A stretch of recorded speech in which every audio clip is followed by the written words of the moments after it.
Yo, what's going on, guys? It's Houston Sports Talk back into the video day. And today, the Toronto Raptors have traded for Brandon Ingram. Man, oh man, has this trade deadline been something? I think this is the most, and I say this a lot. I don't know if I say this every year, but I say this a good amount. I think this is the craziest, I can officially say this, I think this is the craziest trade deadline I've ever seen. And honestly, being fully honest, obviously the Luka Doncic trade makes a full impact into that because that's the craziest trade and most unexpected trade of all time. But I think you can wipe out the AD Luka trade, and this is still one crazy trade deadline. And really, if we're going to be honest, the market going crazy with trades, with which we've seen in the last couple of days ever since the Luka trade made a huge impact on how many trades we've seen recently. It's been crazy. After the Luka trade, we saw Fox go to San Antonio, an All-Star go to San Antonio, another All-Star in Zach LaVine go to Sacramento. Now we're seeing another All-Star in Ingram go to Toronto. We just saw two young potential stars, or studs. They're definitely studs. One's a potential star. Mark Williams get traded to the Lakers. Dalton Knecht going to the Hornets. Other crazy deals that we've seen. Jonas Valanciunas to the Kings. Too many trades to mention. I mean, the D'Lo to the Nets. Dorian Finney-Smith to the Lakers. So many crazy trades that we have witnessed. And we have seen all of this, and there is still a whole other day of trades tomorrow. Trades, I think, will start happening early in the morning and will go all the way until like 3 o'clock. So you're still going to see a bunch of trades tomorrow, and I wouldn't be surprised if there are almost the same amount of trades so far in the last week than there was in the entire trade deadline last year. And we still have tomorrow to go. It has been crazy. It has been nuts so far with this deadline, and we still got another day. But Ingram is going to Toronto. I would say this is another blockbuster deal. Ingram All-Star is going to Toronto Raptors to team up with Scotty Barnes. One-time All-Star. Has not played since December. That's something key to note. So this season's played 18 games, 33 minutes per game, and shot 47% from the floor, 37% from three, 22.2 points per game, 5 assists per game, 1 steal per game, a half a block per game, 6 rebounds per game. This is a great addition for the Raptors. They trade Bruce Brown, terrible contract, who I honestly wouldn't be surprised if he got bought out by the Pelicans. So they trade Bruce Brown to the Pelicans.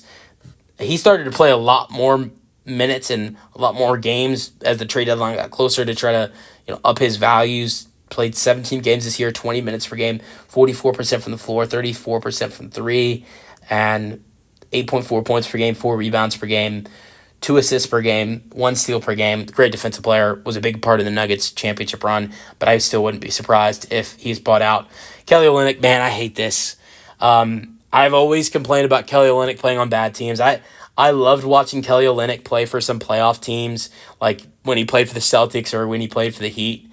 And then when the Heat traded him to my favorite team, the Rockets, when the Rockets traded Victor Oladipo to Miami, I really started to like Kelly Olynyk watching him play for my team. And if you guys don't know, Kelly Olynyk, when he got traded to Houston for Victor Oladipo, he turned into some monster.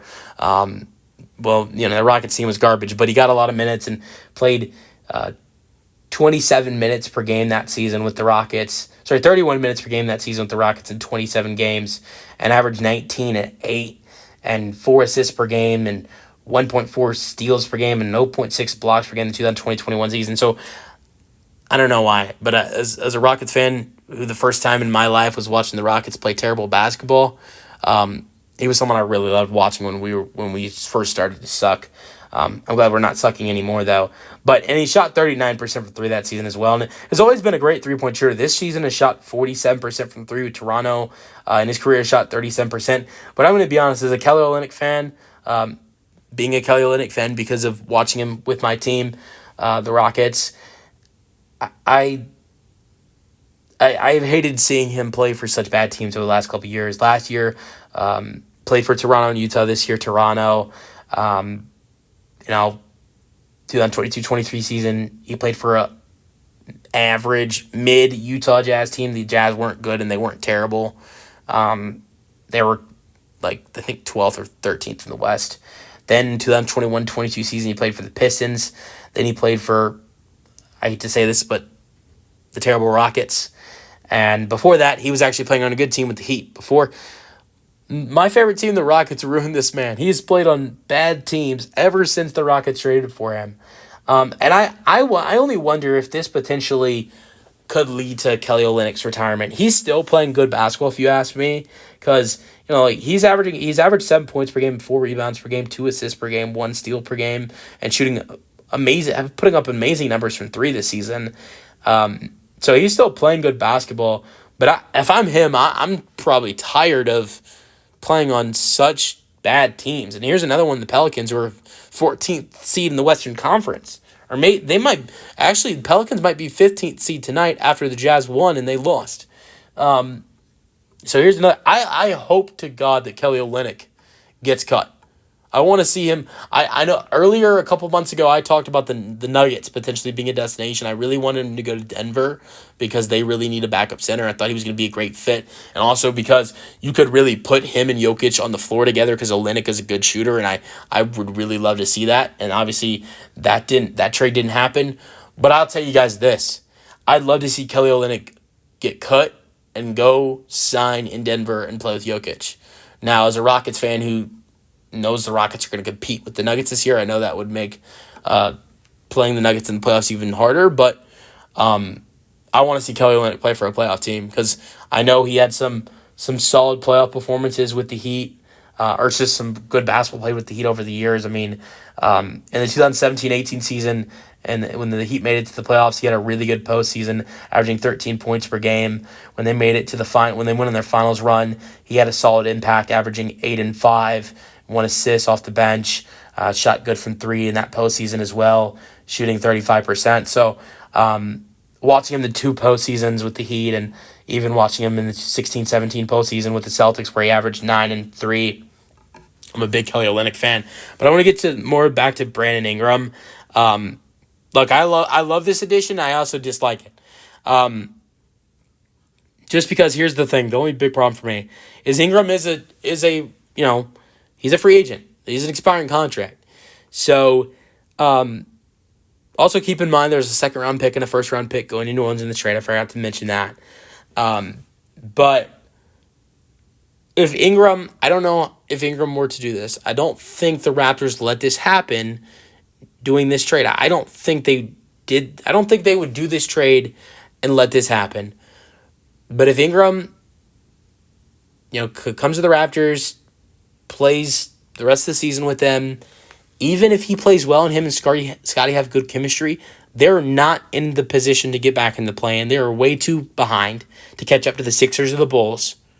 Maybe they have a small chance, but they really need Scotty and Ingram to start winning some games. I doubt it. But I mean, they have the lineup to do it. Their lineup is great. You have Quickly, Scotty, RJ, Brandon Ingram, and Jakob Poeltl. That's a great lineup to try to start winning some basketball games. The bench isn't amazing, but the starting lineup is good. To try to get into the plan. But I don't think that's the ultimate goal. You don't give up a 1st-round pick, 2 solid players that you could have moved for a player that had multiple years left on his deal, and a 2nd-round pick for less than half a season of Brandon Ingram just to try to get into the play-in when you really don't have a shot. Toronto needs to get an extension done with Brandon Ingram immediately, as soon as possible. And if they don't get that deal done with Brandon Ingram, this is going to be one of the worst trades in Toronto history. This is different with Kawhi. Look at Kawhi. You don't look at that as a bad trade because they traded for Kawhi and they won a championship. They're not going to win a championship with Brandon Ingram, and you compare Kawhi to Ingram, Ingram is going to play less than half of a season with Toronto, while the Raptors had Kawhi for an entire full season. But if they sign Ingram to an extension and you pair Ingram with Scotty Barnes, I'm assuming Ingram signs a 3 or 4 year extension, and you pair Ingram with Barnes and the rest of the team, like Quickly and Barrett and Yakapurtl potentially still on the team. This Raptors team, especially with having a really good potential draft pick this year, also having Grady, who I will not mention his last name, this could be a really solid team in the years to come. I am going to predict this. If the Raptors do sign Ingram to an extension, the Raptors they're going to cause some noise next season. They really are. If they get a solid draft pick and sign Ingram to an extension and maybe improve the bench a little bit, they are going to be a play-in team in the Eastern Conference. I'm going to do a Charles Barkley in this video. Guarantee. So yeah, I like this trade, but I don't like this trade if the Raptors don't re-sign Ingram. But the Raptors organization doesn't give up a first-round pick to solid players who had high contracts that they could have moved elsewhere for something valuable that was going to stay for longer, and a second-round pick for half a year of Brandon Ingram. I'm sure Toronto is already working on getting an extension done with Ingram, and I just hope that Ingram is willing to get that deal done. Let me know your thoughts on the trade in the comment section, and peace out.